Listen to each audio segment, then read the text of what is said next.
Hi, everyone. Welcome back to another episode of the Diet Diaries.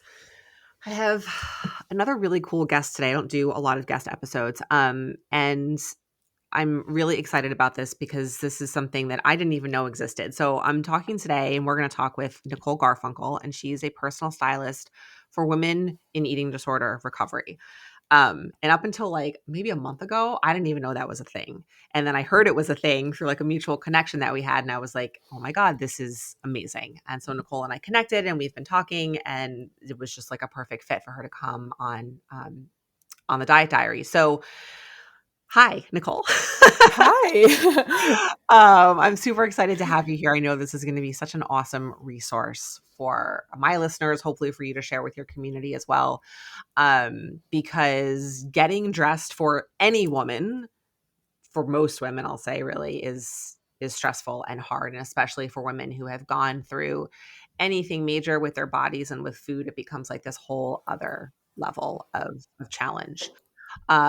So I'd love to just start by hearing a little bit about how you became a stylist and became a stylist. I mean, talk about a niche. Like this is like the most amazing niche, but so specialized. And I wanted to hear more about how you chose to why and how you chose to work with women in this population. Yeah, for sure. So I've always known that I wanted to work in fashion. That was like always like a through line in my life. And when I was little, I was always really obsessed with like celebrity styling and stylists, especially around the time like Rachel Zoe was a really popular show. And I feel like stylists at that time kind of had like a bit of a persona. And I always was fascinated by the confidence that people like on red carpets and at events seemed to portray. And I always loved the way that like every carpet was like a different version of themselves. Like one time they'll be wearing like a certain type of outfit, and then another time for a different movie that they're promoting, they would completely change their persona via clothes. And I thought that that was really cool and really interesting. And um I ended up studying fashion. Like, again, this was always a through line in my life, but my relationship with fashion has kind of ebbed and flowed throughout my life, which has been interesting. And I feel like the worst time in my life in terms of my relationship with fashion was when I was in high school. I was diagnosed with PCOS and I had a pretty drastic change in my body, which I think, you experience just generally as a teen. But I think Mhm. for me with PCOS, it was not just like, developing as a woman. It had an extra layer of a lot of like weight gain and acne and like hair growth and all these things that are really synonymous with PCOS, if for people who are not familiar. And I really just started to despise getting dressed, and it felt really confronting in a negative way because, getting dressed is real. You have to focus on your body because you're Mhm. putting things physically on your body. And even though I was pursuing this career in fashion and about to go to fashion school, I really just, I didn't feel creative. I was wearing a lot of dark colors, a lot of baggy clothes, just really focusing on comfortability and also just like not being seen. And I think that, clothes can be used for good or for bad. And at that time, I was really using it for bad. Mhm. And throughout that time too, I was participating in a lot of like disordered eating tendencies because of the way that PCOS is treated, a lot of dieting and excessive exercise. And that also was making me feel a lot worse and not really even helping my symptoms with my PCOS. And so, while I was pursuing this fashion degree, I learned a lot about intuitive eating through a friend who's a dietitian. And I think that really not only changed my opinion of like what health means to me and like how I wanted to approach my own health, but also changed the way that I thought about fashion, because I think that that was the gateway to, kind of coming to accept my body for the way that it looked and not really trying to control it or change it, just like letting it be and focusing more on how I felt on the inside. That also unlocked something with my fashion. I was able to finally get to this place where I was like, you know what? Like, I love fashion. This has always been a passion of mine. And I am feeling kind of sick and tired of using it for bad. I want to use it as a way to feel really good. And I don't want to perpetuate this stereotype that you have to look a certain way Mhm. to participate in fashion and enjoy fashion. And this kind of happened naturally without me even realizing it. But I think where it came to a head was actually during COVID. I was working a corporate fashion job. We were all quarantining, all wearing like the comfy clothes. which I think we needed for the time. We were all like, in a very unsafe environment and needed that like physical comfort. But I got to a point where I was like, I just feel so like lethargic and unmotivated in my day. And I just miss wearing my clothes. I miss getting dressed every day. And one day I was like, I'm just going to get dressed for work, even though I'm going to sit in my room at my desk. Like, let's Mhm. see what happens. Let's just try something new, spice things up. And that day, like, even though at the time I didn't love my job that I had, I just felt so much better. I was like, wow, I actually can be creative. I feel like more motivated than I normally do. I also feel like it provided a sense of like transition in the different points of my day, like from, Mhm. waking up to working to after work. It just like made me feel a lot better mentally. And so I just started getting dressed every single day. And this also kind of made me feel like I was ready to start thinking about, okay, like what do I actually want to do with my life? Like I love fashion. I definitely want to pursue this as a career still, but I would love to do it in a way that actually helps people. Mhm. And I have so many memories as a kid and a teen and in college where I would help people get dressed in my life, like friends and family who also had a history of eating disorders. And all of them I just noticed had a lot of trouble getting dressed, and there was a lot of body dysmorphia and a lot of insecurity, and also just like a disinterest in fashion because I forget that not everyone really does love fashion. Mhm. When you're in something, you kind of lose sight of that sometimes. Mhm. So yeah, I just have so many memories of helping people go shopping and get dressed. And I had one friend in particular who was like, if I didn't have you, like I would just like be wearing leggings every single day. And I, through all of these experiences, decided, you know what, I think I want to like help people do this in their life because I've seen a transformation. I was able to change my life through using getting dressed as an actual tool, as a positive point in my life versus using it as this thing to hide Mhm. um and also just like not even utilizing it. Like some people just don't even utilize it. They're not even using it for Mhm. like good or bad. It's just like a neutral thing that they're doing. So um yeah, that's kind of how I got to do this. And I just find that the eating disorder community in particular, like I was saying, they just really struggle to get dressed. It's really confronting. It's really difficult, especially when you recover into a new body shape or size, which often happens because you're a healthier version of yourself. And Mhm. although you're healthy now, like it is uncomfortable to be in a new body. And Mhm. I just love helping people kind of like finish their recovery by Mhm. using style. I think it's like this holistic tool that is so powerful at the end of your treatment Mhm. that not a lot of people are talking about. And so, yeah, that's kind of how I've gotten into this niche. I love it. I like literally love every single thing that you said. I think also I relate personally to so much of it. I had PCOS and we have I think a decent age difference between us, but um I we went through so many similar things. And the power of clothes, and it's so funny because I as a coach, I talk about this all the time. And then it's like here you are, someone who like does this specific thing for a living, which is just so cool. And I'm so excited that we're connected. And because I talk about using clothes. I had kind of a similar thing, partially because of COVID, but I taught yoga in my house for years and years and years. So I wore like athleisure every day, all day. And then I was like, I'm sick of just wearing leggings and a sweatshirt every day. And I started to slowly shift that. I also transitioned out of teaching yoga into coaching, and these things were kind of happening simultaneously. But and I sit it's so funny, you're like, "I'm gonna get dressed even though it's COVID and I'm sitting in my house working from home." Like, I work from home in my attic every day, and I get dressed every day for myself, even if I'm not on a Zoom or a podcast or I don't see anyone, because it exactly what you said, it changes the way that you show up, and it becomes a form of self-care.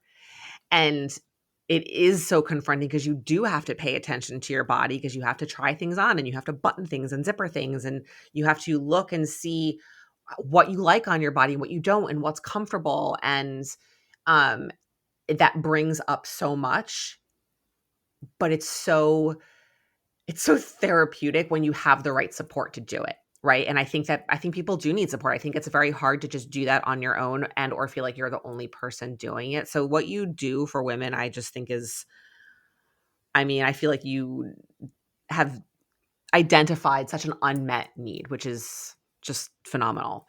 Um, so when you work with women, like what's kind of the process that you go through to help them figure out their style or to buy new clothes, or how does that work for them coming out of whether it's, clinical eating disorder recovery or, any type of treatment or recovery from disordered eating? Like what's sort of the process? Yeah. So, like I said, like I really believe that, getting dressed with intention is what makes it so it like changes the way that you approach every area of your life. Mhm. And so, especially when you're coming out of recovery, like you're not only recovering into a new body, you're often recovering into like a new version of yourself. Like your values and your priorities have often shifted. And I think it's kind of like an identity crisis as well in terms of getting dressed. So I really like to actually help people ground in their personal values to Mhm. start, because I think, again, it just adds this intention and it makes getting dressed feel like it's bigger than you. Mhm. It's like bigger than yourself. And so I always do like personal values exercises with people, usually like visualizations. And an example of like how I, connect personal values with style. Like I feel like the easiest one that I always give is sustainability is a huge one for people. So if you really value sustainability, just generally speaking, Mhm. like you care about the planet, Mhm. you can approach getting dressed from a sustainable place. Like you can thrift more frequently, you can shop at retailers that are socially responsible, you can wear more natural dyes and fabrics. So that I think just makes getting dressed feel like a bit more connected to yourself. Mhm. And the second thing that I always do with people is a closet clearing, which is basically just a closet clean out. But I love using the word clearing because I think that closets hold energy. I really like clothes, and closets hold so much energy. And I feel the same way about like jewelry in particular. I'm a big jewelry person. I think that there's like so much energy in jewelry because it's just like always touching your body. And I'm Mhm. sure there's like science on this, but Mhm. yeah, so clearing out the closet is a really important piece because, again, we're shedding this old version of yourself, Mhm. like in terms of who you are and also physically. And there's Mhm. probably a lot of clothes in your closet that just don't resonate with you and also don't fit you. Mhm. And being reminded of that every single day can be really triggering for people. So Mhm. I love to help people get rid of those things that are no longer working in terms of size or values. And, we try to make your closet feel like a really safe space, make it feel Mhm. organized so you can see everything all at one time. Mhm. Anything to make getting dressed just simpler is key, especially if it's not something that you feel naturally inclined towards. And also, something that is really cool about doing a closet clearing is that I'm able to, one, see the gaps in people's closets, because I don't recommend completely doing an overhaul in your closet. Like financially, it doesn't make a lot of sense for people, and you usually Mhm. don't even need it. But also, there's just so many things in your closet and so many different outfits that you haven't even discovered yet. And you just Mhm. haven't changed your perspective on how to put things together. So I'm Mhm. able to actually do that right on the spot. So Yeah. without even having purchased anything, people usually have brand new outfits to wear, which is really, really cool. Yeah. And, there's obviously a lot of emotions that come up in a closet clearing. So I'm there to, help process that. We're letting go of this old version of who you are, who you were, and Mhm. transitioning into this version of you in recovery, which is really Mhm. awesome. Mhm. And then, yeah, in terms of developing your personal style, it's kind of different for every person. It's always a combination of, like what do you find inspiring? And when I think of inspiration with fashion, I'm not thinking of just looking at other people's outfits. I'm thinking of looking at literally anything that inspires you. It could be nature, it could be art, music, TV, food, architecture, like literally anything. And we're kind of, making it a playful, fun experience to look for inspiration. I also love to go back and think about, what did you like to wear when you were a kid? Because when you're a kid, you're like the most uninhibited, like joyful, playful version of yourself. Mhm. And a lot of times I find that there are through lines in what you did like to wear as a kid and now, like obviously not the exact same outfits because we've grown up, Mhm. but there are definitely some common themes that we can still pull from. And it's also really fun to, like, when you are getting dressed, be like, what would the 5-year-old version of me want to wear today? Because Mhm. I'm sure that version of me would have a heyday in my closet and would absolutely Yes. love it. So like kind Yeah. of having this like dress up mentality. And then, it is important, I think, to look at other people's outfits when you're out and about. Like, what about outfits appeal to you? Like when you see someone on the street and you're like, wow, they look so good. Like, can we kind of distill, like, what are the elements of that are interesting? Mhm. Um, and, through all of that, we align on like, what is your personal style? And it's not like a finite thing. It's like always an evolving thing. But Mhm. I love to do mood boarding with clients so that they have a visual representation of what that looks like. They can put that up in their closet so they have that inspiration right there every day that they're getting dressed, which is really great. And then, I do find pieces for them, like depending on, how much money they want to spend, like what their lifestyle is, like what makes the most sense. We do some sourcing, and I mostly do it online, but I do love to go shopping in person with people because, the shopping experience can be really, really stressful, which we could Mhm. definitely talk about more later. But yeah. And then, through that, I do body image coaching because, of course, there are things coming up throughout. And it's really great to like get some support while you're actually exploring getting dressed in a way that feels more intentional in your day to Mhm. day. And the last piece is ritualizing getting dressed. I think it's really amazing to view getting dressed every single day because it is something that we do have to do every single day. How can we make it this like grounding, almost spiritual practice for you to start your day by getting dressed? And every person that I work with, this looks different. I have one client who loves to dance in the morning to just like get her energy up. So her ritual of getting dressed is always starting with dancing and like really thinking about what she wants to wear and then getting dressed from there. For me, it's usually a bit like more quiet. Like I love to just like have my coffee and like take a few deep breaths and really think about, okay, like what do I have going on today? How do I want to feel? And what can I wear Mhm. in order to show up fully and Mhm. most like myself in my day? Um, and yeah, again, this just brings more intention. It gives you a moment Mhm. to take care of yourself and it makes it a true self care practice. Yeah. And by continually doing this every single day, you're just showing yourself that you're worthy of being taken care of and you're worthy of putting beautiful things on your body and Mhm. expressing your creativity. I love it. You do such a beautiful job of articulating all of that, and I can't imagine that there's a single person listening to this who can't benefit from that, right? Eating disorder recovery or not, like, it's just the process of shifting the way we think about how we use clothes and what they do for us.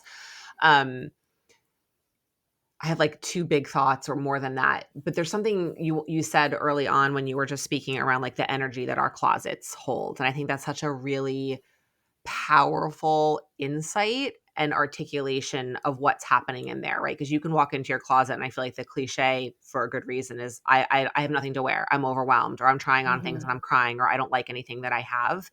And then when we're holding on to old sizes of things, even if we're not consciously thinking about it, we know it's sitting in there. We know those old jeans are sitting in that cabinet, right? And it's this it's this cloud of like, oh, the size I used to be, or that I should get into that again. And it creates a tone that we don't even realize. And it makes our closet not a fun place to be.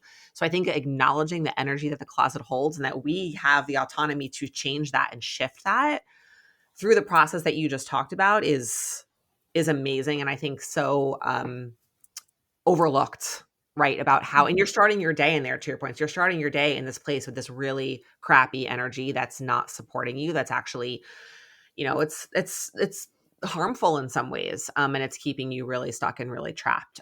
So the process that you go through to shift that for people has such a domino effect, right, to everything that's happening throughout their day.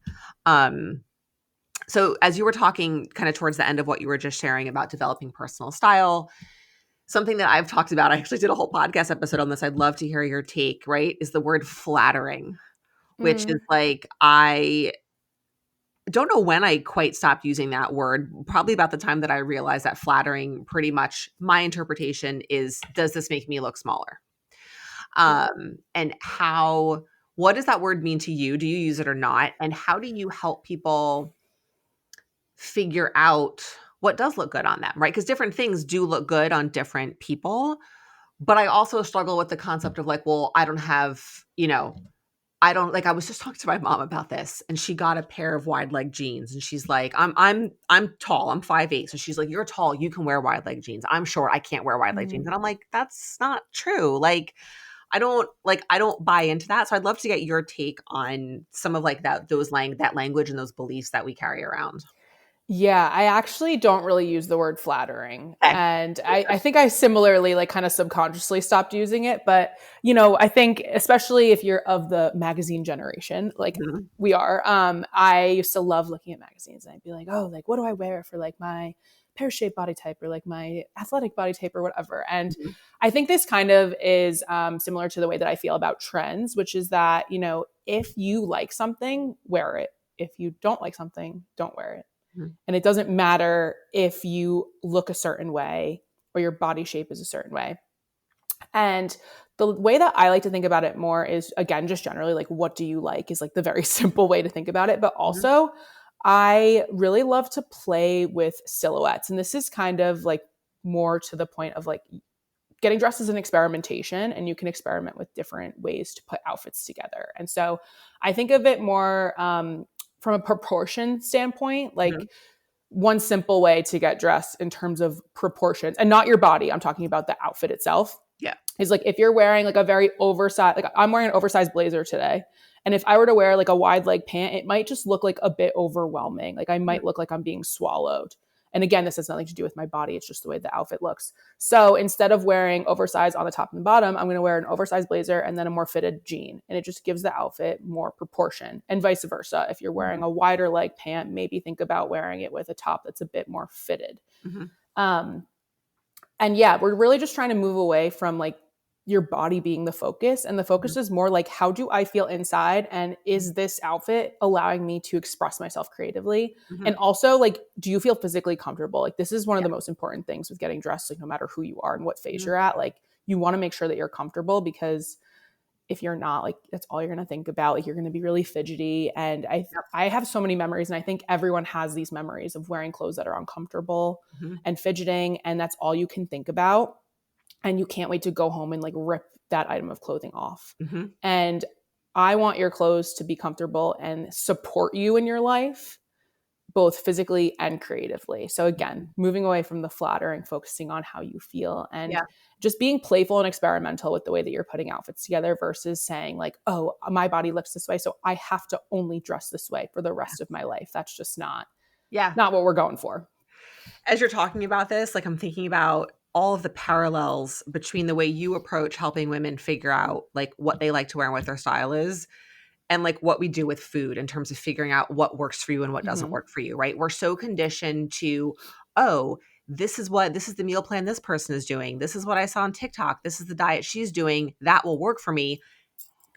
Nearly identical to, "Oh, this is what this influencer is saying is cute. This is what people say I should wear if I carry my weight in my belly," or, "This is what people say I should wear if I have a pear-shaped body."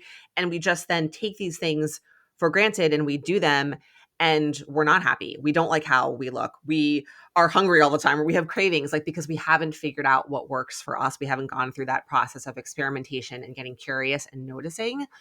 We're just cut off from that. And I mean, that's where all the good stuff happens. That's where you really like come into who you are. And I just like, I love, and you and I'm going to talk about it. You and I are talking about like doing something together, like Mm-hmm. offline. I'm like, oh, this is like, this idea of exploring and getting curious about what works for you clothing wise, what works for you food wise, and creating that for yourself, creating your own way of getting dressed, creating your own sense of style, creating your own way of eating. Um, I feel like culturally we've gotten to this place because of social media where we just copy what someone else does because we're either told this is what's cool, this is what's in, this is what's trendy, or this is what's healthy, this is what you need to lose weight, this is what I'm doing and it worked for me. And we've lost all sense of how to figure out for ourselves what we need to do.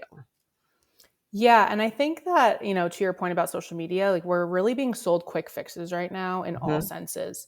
And I think that the thing with, I agree there are so many parallels between food and fashion. I talk about this Mhm. constantly.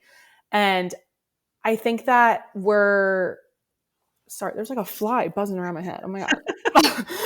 It distracted me. Um, but yeah, we're being sold these quick fixes, and it takes a long time to learn like what works for you and what doesn't in Mhm.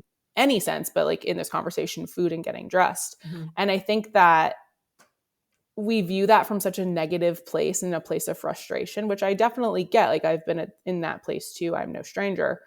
But if we can view that as a positive thing, as an exciting thing, as a playful thing, then we'll be better off for it. And, with getting dressed, especially now that we're in this like work from home phase, I love to tell people that, experimenting, especially when you're working from home or just having a day where you're not leaving the house, is the best way to do it. I had a client who really wanted to get comfortable wearing crop tops, but she wasn't really feeling ready to do it outside of her house. So I was like, okay, like this is our challenge now. And so whenever you're at home, you're going to wear a crop top of varying degrees. Like Mhm. it could be like this much stomach showing or this much or this much. And we're just going to work our way up to the point where you're comfortable wearing it outside. Mhm.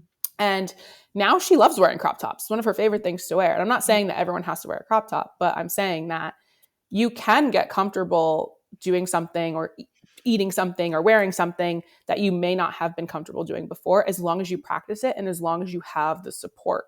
But you're Yeah. not going to get there in a moment. It's just not realistic. Yeah. Yeah. It's just like the parallels are so cool, right? It's like graded exposure, right? What you just talked about. Mm-hmm. It's doing exposing yourself to something that feels a little bit uncomfortable bit by bit and building up your capacity to experience that and sit with it. Um and figure out what works for you, right? Like how much of a crop top does she actually end up liking, right? It's so subjective. But giving yourself that space to experiment, to get curious rather than just shutting yourself off from it because you've been told, oh, I have a stomach, so I can't wear crop tops. Or I, need to lose weight, so I have to cut out all carbs, whatever it is just, it's, it's what we've always been sold, to your point, because it feels like the quickest way to the end result, but it's like the long way is the short way kind of thing. And when you don't go through this process, you like sacrifice so much along the way of who you are and feeling good like in your own body, which seems to no longer just be a priority for people, sadly, at this point. Yeah, and I feel like you just end up going around in circles, because if you're not like focusing on like the root of like Mhm. why you feel a certain way, then it's just going to keep coming up. Like you're going to think that you like quote unquote solved the problem or Yeah. like got to the resolution, but it'll feel like that for a bit, and then you'll go back to feeling the way that you did before, where you're like in so much agony over whatever thing you're working Yeah. on. Yeah. So yeah. You mentioned something earlier around kind of the stress around shopping for people. Mhm. And I'd love to dive into a little bit around that, like the size, clothing size conversation, and what your experience is like with that as a stylist supporting people through this process. Yeah, shopping and sizing can be very triggering for people. Mhm. And, myself included, I've certainly had a breakdown or many in the dressing room over my size. And so, and I think we all have. If you Yeah. haven't, I'm like, wow, you're so evolved. Yeah. But yeah, I mean, in terms of sizing, the fashion industry doesn't make it easy to accept your size because, first of all, we're in a time, or we have been in a place where like thinness is really sold as the societal standard, Mhm. as what is desired, and it's not realistic. And it's also difficult because sizing is so different at every single store. Even within one store, you can Mhm. be like 5 different sizes. Like I Mhm. have pairs of pants where I bought the pants in blue and they fit me. And then in the same size in white, they don't fit me because Mhm. they're made differently. Mhm. And so it's just really frustrating in terms of like the practicality of shopping, but also like the way that you feel about yourself. And Mhm. so I really like to help people shift away from caring about what your size is, because honestly it doesn't matter. It means nothing about you. It's really just like, does this thing like fit me the way that I want it to fit? And I really love to actually encourage people to buy things in sizes that are maybe not like exactly fitting their body, like for example buying things that are a bit more oversized to like change the way that it fits you. Mhm. Also, you can buy things bigger and get them tailored so that they do actually fit you really well. And Mhm. also, if you buy something that's like a little bit smaller, sometimes that fits you in a way that like feels good for the outfits that you're trying to build. So sizing is more just a tool rather than like, oh, this is my size and this is what it means about me. Mhm. It doesn't have to mean that. And then also I do want to acknowledge that for people who are in larger bodies, it's really difficult to shop in Mhm. person, especially, and online. There are stores that do have inclusive sizing, but it is really, really difficult. And so the Mhm. search can take a while. And I guess this goes back to what I was saying about experimentation and, not going for the quick fix. It's like you do have to like try different sizes and be Mhm. willing to see things that don't fit you and be patient in finding things that do fit you. Mhm. And again, this is not easy stuff, but the more patient and calm you are when you are shopping and getting dressed and doing all these things, the better off you'll be. Mhm.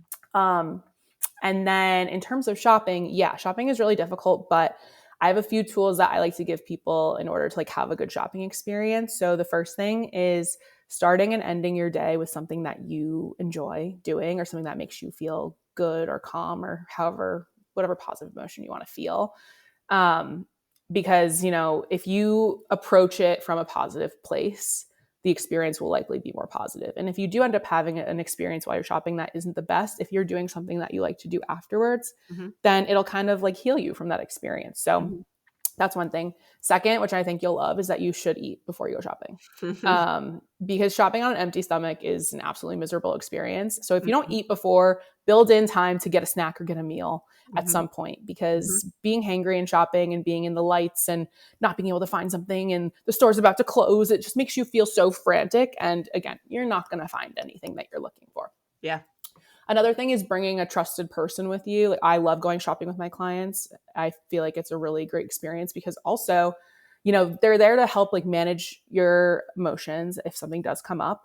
Also, they're there to just like have a good time, make it a fun experience. And I have so many positive memories of, especially shopping with my mom. Like, I'll be in the dressing room, like usually looking for something specific, and I'm about to have a breakdown. She's like, "I'll be right back." And we'll run out and like grab a bunch of stuff, and then I'll end up finding something that I love. So it's great to have someone with you to like grab extra sizes, so you don't have to like work with a sales associate if you're not comfortable. Mm-hmm. And you just have that person there to lean on and have a better experience. And if similarly, like if you are at a store and you're like, I can't find anything here, I don't know where to go, like you're feeling really stressed, they could be the calm presence and like help you pivot Mm-hmm. in the moment.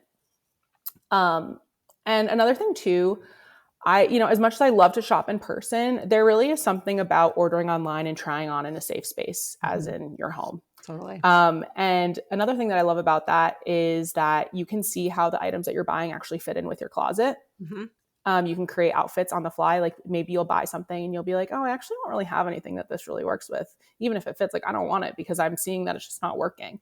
And then to return it. The only thing is that you have to return stuff, which I know some people don't love to do. I personally love a return. I love a little return errand. I am quite known for them actually amongst my friends, which is funny. But if that's the experience that's better for you, then that's great, because trying on in store can be really stressful, and the lighting's usually bad, and it's hot and it's loud. There's so many factors. Although I will say that there are some stores who do have really great dressing room experiences now, particularly Abercrombie and Reformation. They have this panel. I don't know if you've been to either. And you can change the lighting, you can change the music, and it's a really, cool. really cool experience. But not every dressing room is like that. Yeah. So again, like pick the shopping experience that is going to work best for you. And if you do have to go out in person and it's not your favorite thing, bring someone with you. Make sure you eat, bookend your day with things that you like. And also mapping out where you want to go ahead of time can be really helpful, especially if you're not at a mall, if you're just like out shopping in, like if you live in New York City, or if you're like in like a downtown area, like it's just easier to know what you have available and where you want to go. Yeah. I love all those like really specific tips. And it's so funny how many I feel like times in what you've shared, this kind of concept of like emotional self-regulation, right? We haven't used those words yet, but like that's what's happening, right? When like having someone there to ground you, or planning something fun before and after, like all these ways to kind of check in, because shopping can be really dysregulating, and you're going to get stressed, and you're going to potentially get upset and feel frustrated with the sizing or how things fit or the lighting. And I always sweat in dressing rooms every single time. I am sweaty, and then the clothes are like, it's just weird. I don't even know why I always sweat in dressing rooms. Probably because I'm nervous or have some level of anxiety, or who knows. But there's so much internal self-talk that needs to happen through this, and it's so easy to just spiral into all the really negative bad stuff. And so the kind of like these tools or structure that you just mapped out, I think is super helpful to kind of create like a framework for your experience, and to prioritize it and really treat it as like a form of self-care. Like people joke around like getting facial and a manicure and shopping is self-care. Like, no, it's not the shopping itself that's the self-care. It's the way that you're approaching the shopping. It's the way that you're talking to yourself and why you're doing it. That is the self-care piece, not just like the buying yourself new clothes element of it. So I love all of those suggestions. I think are super helpful and just like really actionable, right? Like immediately. Yeah, definitely. And another thing too that I love to tell people is like, don't go shopping when you're like day 4, greasy hair and a messy bun, wearing your sweatpants, like kind of looking like a little bit less put together than you normally do in your everyday life, because that also can make you feel less confident in yourself. And also it makes it hard to visualize what the things that you're trying on are actually going to look like.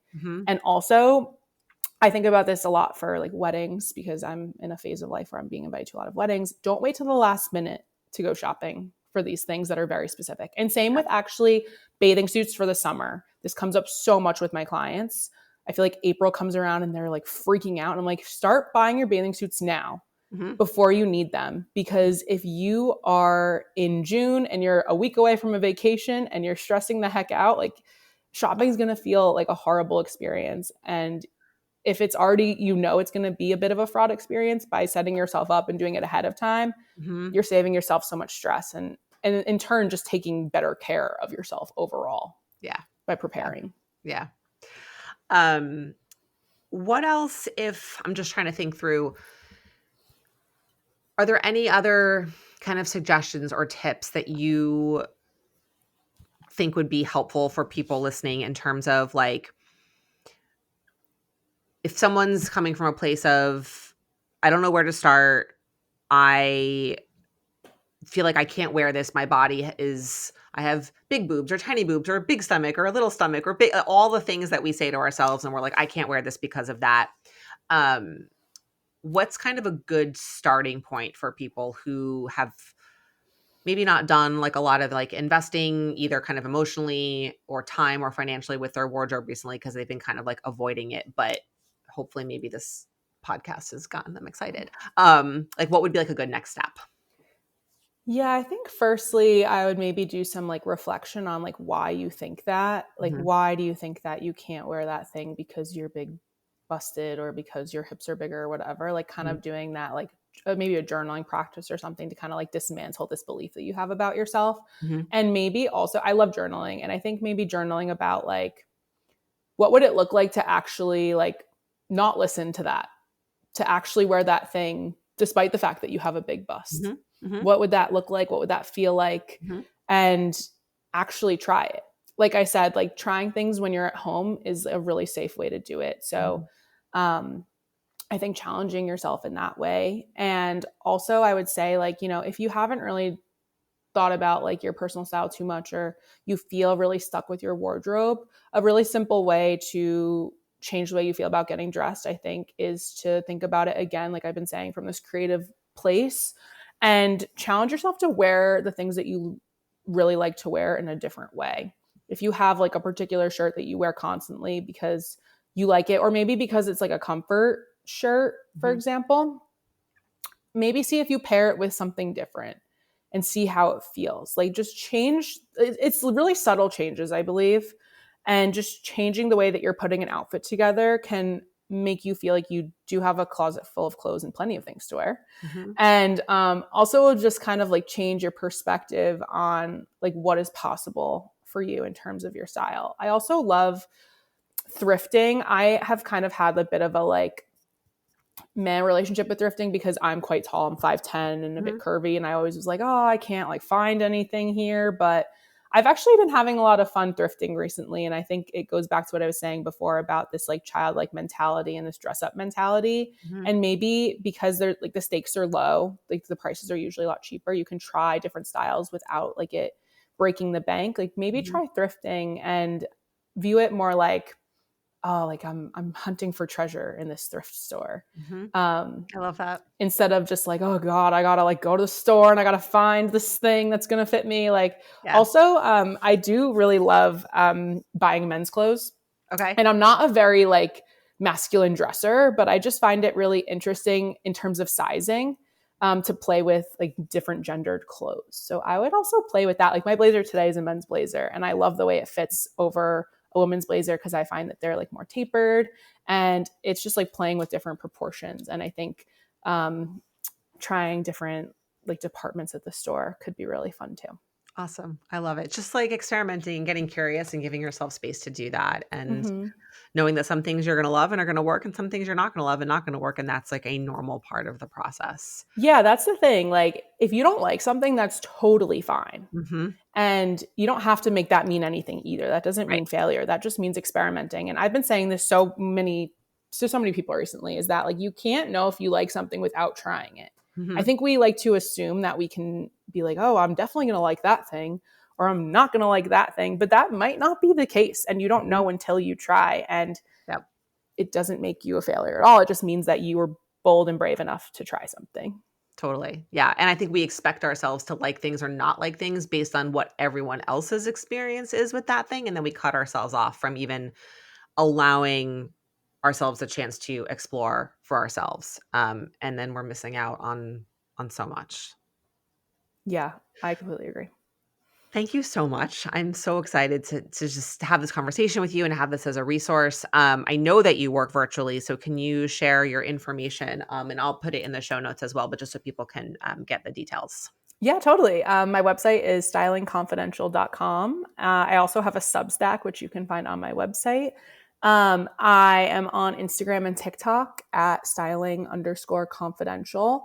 And actually, a TikTok series that I've been doing recently that I've been absolutely loving, and I'm finding that I'm getting really good feedback, is what I wore and when I bought it, to kind of normalize not wearing a brand new outfit every day, like influencers are trying to make us believe, and actually re-wearing things in your closet and developing your style over time. So if that's of interest, I would definitely urge you to check it out. It's been really fun. And even doing that for yourself, like putting on an outfit and being like, when did I buy all of this stuff? It's been really interesting to see the things that are in my wardrobe for a really long time that I still love.